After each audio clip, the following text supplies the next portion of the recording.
El Templo Filadelfia en realidad fue una organización criminal de alcance internacional que operó bajo la fachada de una congregación evangélica entre el año 1972 y el año 2020. Fíjense todos los años, décadas en las que estuvo operando. Esta estructura delictiva, esta secta, operó fuertemente en nuestra provincia, en Salta, particularmente en nuestra ciudad, utilizando el sometimiento psicológico y religioso para explotar laboralmente a personas vulnerables y despojarla de todos sus bienes. ¿Cuáles eran los mecanismos que utilizaba este Templo Filadelfia, esta secta que operaba en nuestra ciudad y que tenía víctimas, un montón de víctimas salteñas, familias enteras, no solamente adultos, gente mayor, sino también hijos, nietos de víctimas que eran sometidos a las torturas y vejaciones de esta organización? ¿Cómo funcionaba y cómo se financiaba el Templo Filadelfia? Bueno, el liderazgo supremo recaía en una mujer que se llamaba Eva Petrona Pereira, que se llama, ¿cuál es su alias o cómo la conocían hacia adentro de esta secta? Tía Eva. Ella, ¿qué es lo que decía? Bueno, lo mismo que dicen tantos charlatanes, ¿no? Ella decía que era una profeta enviada de Dios y que el Espíritu Santo hablaba a través de su cuerpo, exigiendo obediencia ciega a todos los fieles. Este era el poder, ¿no? Parece de la Edad Media este argumento. Dios habla a través de mí y yo les doy las órdenes a ustedes y ustedes por una cuestión mística, mágica, tienen que obedecer. Bueno, así funcionan, aunque parezca algo tan trillado, aunque parezca algo tan evidente, así funcionan las sectas. Hay un sometimiento psicológico muy grande que le impide a las víctimas advertir que se trata de un fraude en la mayoría de los casos. Bueno, esta mujer, la tía Eva, conocida como Eva Petrona Pereira, que ahora está detenida, obviamente, encarcelada. Todo esto salta en el año 2020 y desde el 2020 hasta ahora, que estamos en el 2026, a través de diferentes ardides jurídicos, judiciales, esta organización viene zafando de tener las sentencias definitivas que necesita tener, que la justicia exige que tenga. Esta secta tenía un control absoluto de la vida de sus fieles. Estos fieles debían, como es obvio en estas organizaciones, entregar todo a Dios, su tiempo, sus salarios, sus vehículos, sus propiedades y hasta sus propios hijos. Además de dar todo por esta secta, por esta organización delictiva, revestida de religión o revestida de iglesia académica, también se convertían en mano de obra esclava. Todos los fieles, los salteños particularmente, en el templo que había acá en nuestra ciudad, eran mano de obra esclava. Es decir, esta organización era una criminal de trata de personas. La organización se financiaba mediante 3 actividades comerciales principales ejecutadas de manera forzada y gratuita por los adeptos. ¿Cuál era una? Y quizás alguna vez se cruzaron con alguna de estas víctimas. Una de las formas de financiamiento era la producción y la venta callejera de panificados. ¿Viste? Como vas por ahí y te cruzás a algún joven, alguna joven vendiendo un pan de naranja. Bueno, esta organización utilizaba a estos fieles para obligarlos a realizar esa tarea y a dar el producto de todo lo vendido y todo lo producido a la secta.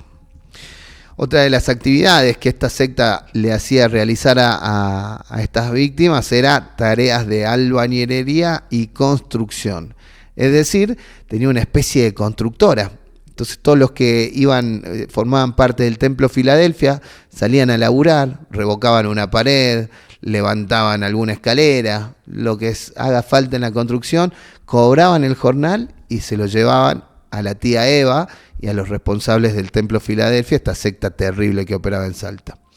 Entonces repasemos: venta de panificado en la calle, que seguramente se cruzaron, los hacían trabajar de albañiles totalmente gratis y ellos cobraban el salario. Y lo tercero, trabajos domésticos. Sobre todo, esto lo hacían con las víctimas mujeres y con las víctimas menores de edad. Las mandaban a laburar a casas de familia, a cambio de un salario que también se lo quedaba esta secta.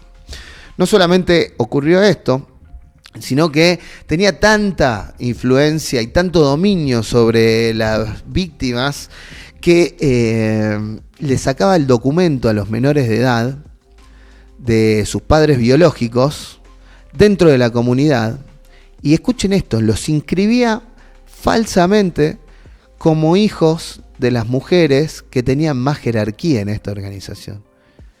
Imagínense, estás en una iglesia, quedas embarazada, sería más correcto, o una pareja que va a esa iglesia, gestan un bebé, tienen un bebé, y cuando tienen el bebé, la jerarquía de esta iglesia, falsamente iglesia, de esta secta, agarraba a los chicos y los inscribía bajo la paternidad de miembros de la propia secta que dominaban esta familia. Una cosa gravísima, al nivel de lo que hacía la dictadura con los hijos de los detenidos desaparecidos. Esta organización, que tenía estos métodos de financiamiento, hace del 72 al 2020, saquen cuentas, 48 años operando, generó millones. Imagínense tener fieles por todo el país, en particular en Salta, laburando para acrecentar las arcas de la organización criminal, de esta secta o de esta falsa iglesia evangélica. Tenían 48 inmuebles repartidos en varias provincias de la Argentina, es decir, era una organización millonaria. Imagínense que tenían 48 inmuebles, edificios, fincas, casas. No solamente en Argentina, sino también en Paraguay y Brasil. Eran enormes los tentáculos de este templo llamado Filadelfia, que utilizaba la fachada de ser una iglesia evangélica, pero que su principal líder, la tía Eva, era una profeta que escuchaba a Dios y al Espíritu Santo, y por eso exigía devoción y dominaba a todos los fieles que no eran más que víctimas de esta organización. Salta fue un nodo estratégico para esta red criminal, para esta secta. Fue coordinada por una mujer que se llama María Luisa Alza y funcionaba bajo la misma matriz de aislamiento social. ¿Qué pasaba? Cuando la gente, los fieles, entraban a esta secta, a esta iglesia, falsa iglesia evangélica, lo primero que hacían era empezar a aislarlos de la familia, de los amigos, de los contactos, para que al estar aislados nadie pueda ayudarlos o saber qué es lo que está pasando con estas víctimas. Además de aislarlos, habían traslados compulsivos.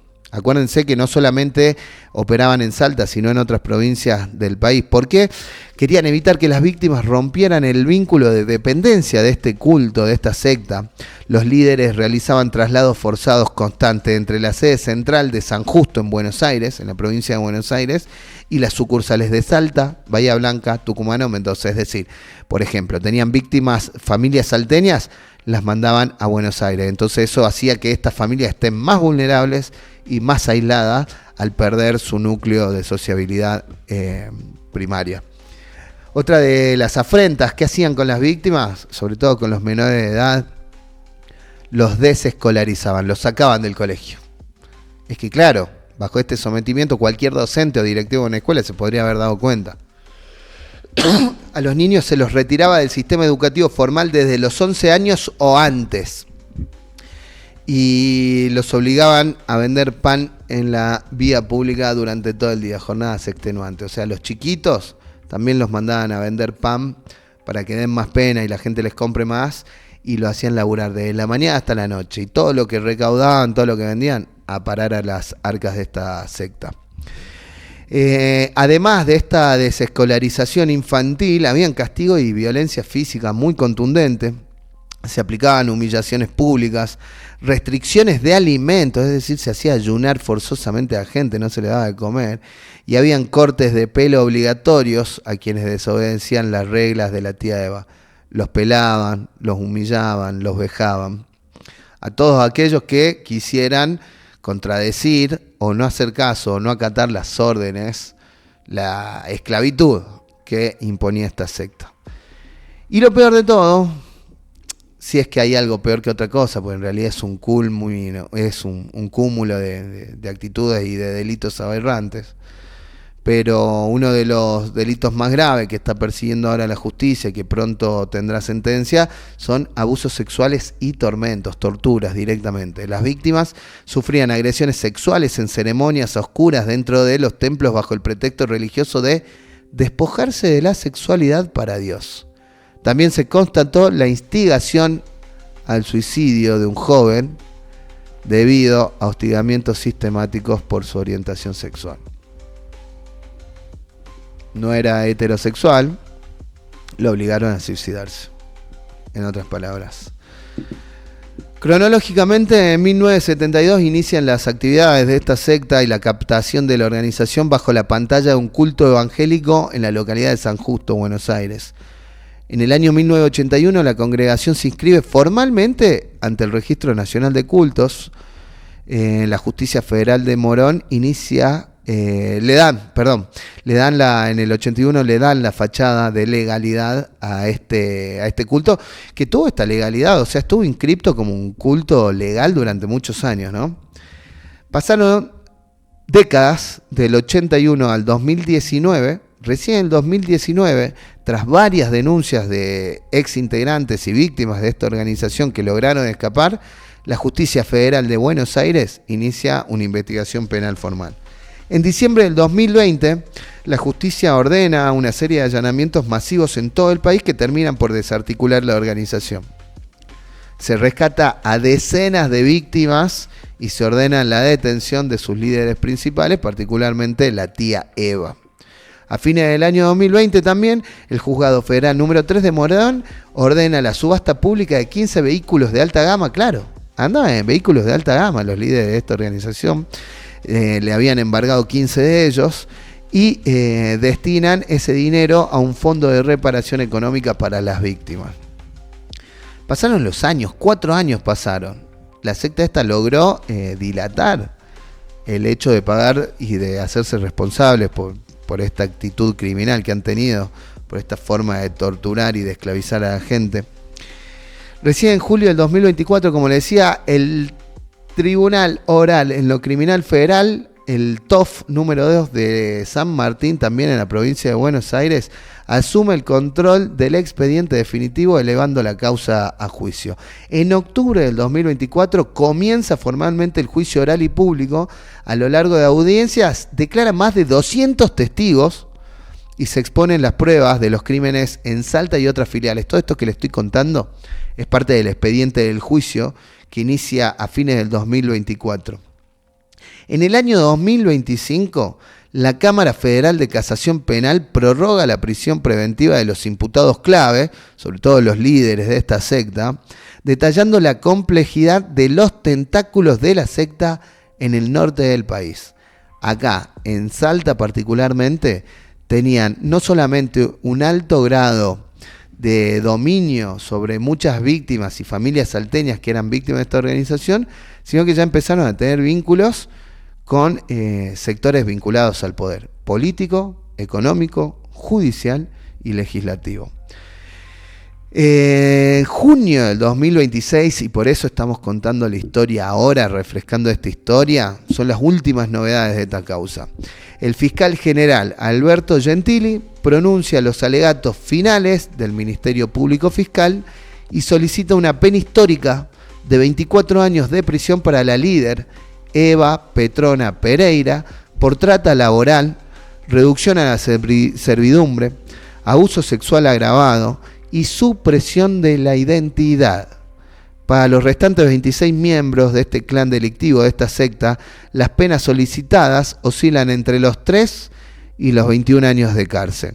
Se exige además el decomiso definitivo de los 48 inmuebles con los que esta red financiaba sus actividades. Vamos a estar atentos a cómo sigue este caso y seguramente vamos a intentar traer para un programa próximo el testimonio de las víctimas de esta secta que operaba en Salta. No es la primera secta que se desarticula en nuestra provincia. hay una investigación muy interesante de otra secta, una secta que se llamaba Los Niños de Dios o algo así, una secta que llegó hasta La Nata en los años 90 y que la protagonizó un amigo de la casa que es Andrés Mendieta, una secta que operaba acá en Salta también y que tenía a niños involucrados entre sus víctimas. Cerramos el programa de hoy.